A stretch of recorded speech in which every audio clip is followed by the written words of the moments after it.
পারমাণবিক বিদ্যুৎ কেন্দ্রের নির্মাণের নামে প্রায় 59,000 কোটি টাকা লুটপাটের অভিযোগও সাবেক প্রধানমন্ত্রী জনাব শেখ হাসিনা, তাঁর ছেলে জনাব সজীব আহমেদ ওয়াজেদ জয়, তার ছোট বোন শেখ রেহানা ও তার ছোট বোনের মেয়ে টিউলিপ সিদ্দিকী ও অন্যান্যদের বিরুদ্ধে দাখিলকৃত অভিযোগের বিষয়েও অনুসন্ধানের সিদ্ধান্ত গৃহীত হয়েছে।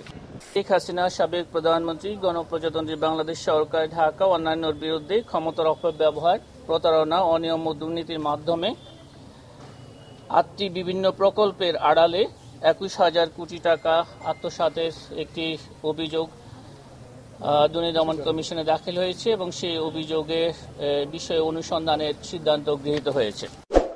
সুশাসনের জন্য দুর্নীতিবাজদের অবশ্যই রাজনীতি থেকে দূরে রাখতে হবে।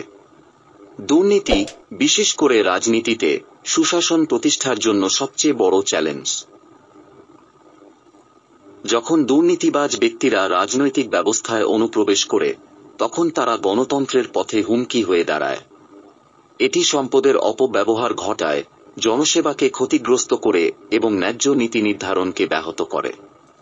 গণতন্ত্র রক্ষা এবং রাজনৈতিক অখণ্ডতা ও সামাজিক ন্যায়বিচার নিশ্চিত করতে এমন কৌশল গ্রহণ করা অপরিহার্য যাতে দুর্নীতিবাজরা রাজনীতিতে প্রবেশ বা উন্নতি করতে না পারে।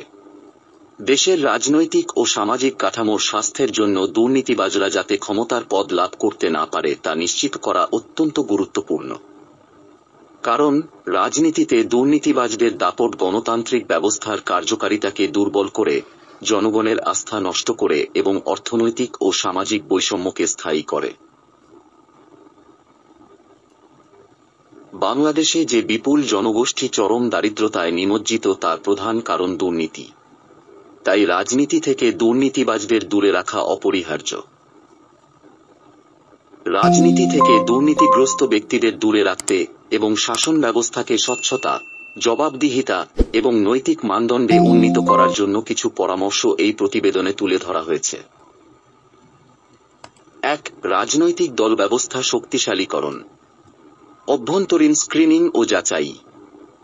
রাজনৈতিক দলগুলিকে প্রার্থীদের মনোনীত করার আগে তাদের পরীক্ষা করার জন্য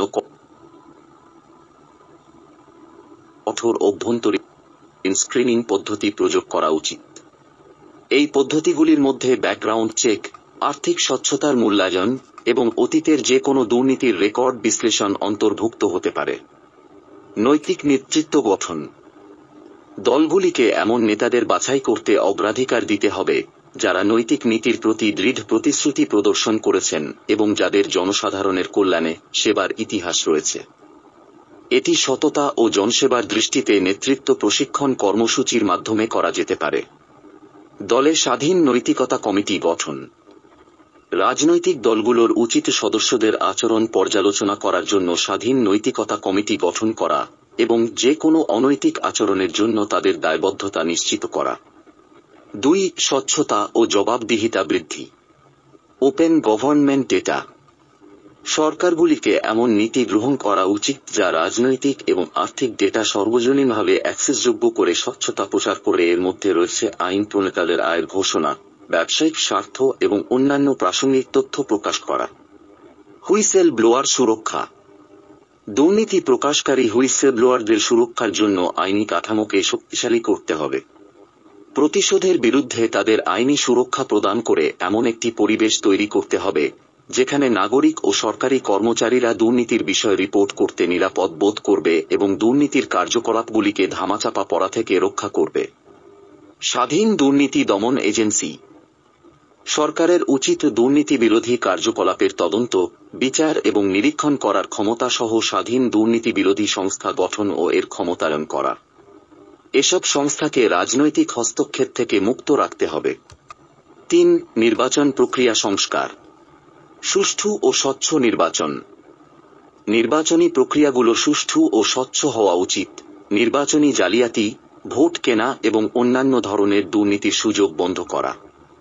ইলেকট্রনিক ভোটিং সিস্টেম, কঠোর নির্বাচন পর্যবেক্ষণ এবং আন্তর্জাতিক সর্বোত্তম অনুশীলনের বাস্তবায়ন নির্বাচনের বৈধতা বাড়াতে পারে। Campaign finance reform. রাজনীতিতে অর্থের প্রভাব রোধ করতে ক্যাম্পেইন ফাইন্যান্স আইন অবশ্যই সংস্কার করতে হবে, যা প্রায়ই দুর্নীতির দিকে নিয়ে যায়। ব্যক্তি এবং সংস্থার অবদান সীমিত করা এবং বর্ধিত প্রকাশের প্রয়োজনীয়তা সহ রাজনৈতিক ঘুষের সম্ভাবনা হ্রাস করা। প্রচারণার পাবলিক ফাইন্যান্সিং। রাজনৈতিক প্রচারণার জন্য পাবলিক ফাইন্যান্সিং সিস্টেম বাস্তবায়ন করা, যা ধনী, দুর্নীতিবাজ দাতাদের প্রভাব কমাতে সাহায্য করতে পারে। এটি নিশ্চিত করে যে প্রার্থীরা তাদের নীতির উপর বেশি নির্ভর করবে। 4. নাগরিক অংশগ্রহণ ও শিক্ষাকে উৎসাহিত করা। জনসচেতনতামূলক প্রচারাভিযান। সরকার এবং বেসরকারি সংস্থাগুলিকে জনসচেতনতামূলক প্রচার চালানো উচিত যাতে নাগরিকদের দুর্নীতির বিপদ সম্পর্কে শিক্ষিত করা যায় এবং কিভাবে তারা রাজনৈতিক নেতাদের জবাবদিহি করতে সহায়তা করতে পারে। এই প্রচারাভিযানগুলি মানুষকে দুর্নীতির চর্চার রিপোর্ট করতে এবং দুর্নীতি বিরোধী উদ্যোগে অংশগ্রহণ করতে উৎসাহিত করতে পারে। নাগরিক শিক্ষা। তরুণদের গণতান্ত্রিক প্রক্রিয়া, জনজীবনে সততার গুরুত্ব এবং নির্বাচিত কর্মকর্তাদের ভূমিকা সম্পর্কে শিক্ষিত করা হলে তা আরও বেশি সচেতন ভোটার গড়ে তুলতে পারে যা দুর্নীতিকে প্রত্যাখ্যান করে। এটি স্কুলের পাঠ্যক্রমের সাথে একীভূত করা উচিত। সিদ্ধান্ত গ্রহণে নাগরিকের অংশগ্রহণ। নাগরিকদের পরামর্শ সভা, হলো মিটিং এবং অন্যান্য প্ল্যাটফর্মের মাধ্যমে সিদ্ধান্ত গ্রহণে অংশগ্রহণ করার অনুমতি দিতে হবে যা জনসাধারণের মতামতকে উৎসাহিত করে।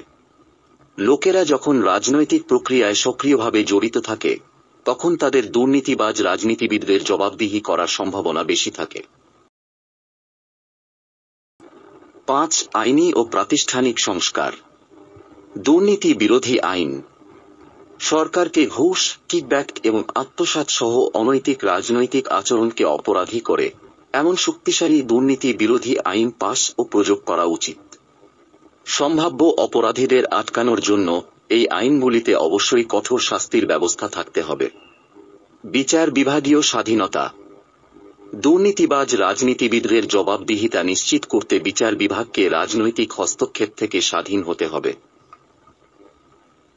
এর মধ্যে রয়েছে দুর্নীতি বিরোধী আইনের উপর বিচার বিভাগীয় প্রশিক্ষণকে শক্তিশালী করা এবং বিচারকদের বাইরের চাপ থেকে মুক্ত হওয়া নিশ্চিত করা। সম্পদ বাজেয়াপ্ত এবং পুনরুদ্ধার। সরকারের উচিত দুর্নীতিগ্রস্ত কার্যকলাপের মাধ্যমে অর্জিত অবৈধ সম্পদ জনগণের হাতে ফিরিয়ে দেওয়ার জন্য সম্পদ বাজেয়াপ্ত করার পদ্ধতি স্থাপন করা। এর মধ্যে রয়েছে অবৈধ তহবিল ট্রেস করার জন্য বিশেষায়িত ইউনিট গঠন এবং সম্পদ পুনরুদ্ধারের জন্য আন্তর্জাতিকভাবে সহযোগিতার পথ প্রশস্ত করা। আন্তর্জাতিক সহযোগিতা ও তদারকি। দুর্নীতি বিষয়ে আন্তর্জাতিক সহযোগিতা। দুর্নীতির বিরুদ্ধে লড়াই করার জন্য সর্বোত্তম অনুশীলন এবং সমর্থন প্রচেষ্টা ভাগ করার জন্য দেশগুলির উচিত আন্তর্জাতিক সংস্থাগুলির সাথে সহযোগিতা করা, যেমন জাতিসংঘ, বিশ্ব ব্যাংক এবং ট্রান্সপারেন্সি ইন্টারন্যাশনাল ইত্যাদি। এর মধ্যে তদন্তে পারস্পরিক সহায়তা এবং দুর্নীতি বিরোধী প্রচেষ্টার জন্য আন্তর্জাতিক নিয়ম প্রতিষ্ঠা অন্তর্ভুক্ত হতে পারে। ক্রস বর্ডার দুর্নীতি বিরোধী চুক্তি। দুর্নীতির মোকাবিলা করে এমন আন্তর্জাতিক চুক্তিগুলিকে শক্তিশালী করতে হবে, বিশেষ করে যেখানে দুর্নীতিগ্রস্ত ব্যক্তি বা অর্থ জাতীয় সীমানা অতিক্রম করে। এই চুক্তিগুলি দেশগুলিকে রাজনৈতিক দুর্নীতির বিচার এবং চুরি হওয়া সম্পদ পুনরুদ্ধারে সহযোগিতা করতে সাহায্য করতে পারে। দুর্নীতিবাজদের রাজনীতিতে প্রবেশ থেকে বিরত রাখার জন্য একটি ব্যাপক, বহুমুখী পদ্ধতির প্রয়োজন। রাজনৈতিক দল ব্যবস্থাকে শক্তিশালী, স্বচ্ছতা বৃদ্ধি, নির্বাচনী প্রক্রিয়ার সংস্কার, নাগরিক সম্পৃক্ততাকে উৎসাহিত এবং আইনি ও প্রাতিষ্ঠানিক অখণ্ডতা নিশ্চিত করার মাধ্যমে রাজনৈতিক জীবনে দুর্নীতির প্রভাবকে উল্লেখযোগ্যভাবে হ্রাস করা যেতে পারে।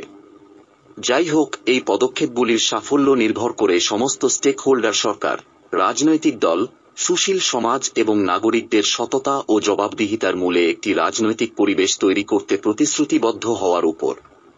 অবিলম্বে যে পদক্ষেপগুলি নেওয়া জরুরি: 1. প্রার্থীদের জন্য কঠোর পরীক্ষা এবং প্রয়োজনীয় স্বচ্ছতার প্রয়োগ করা।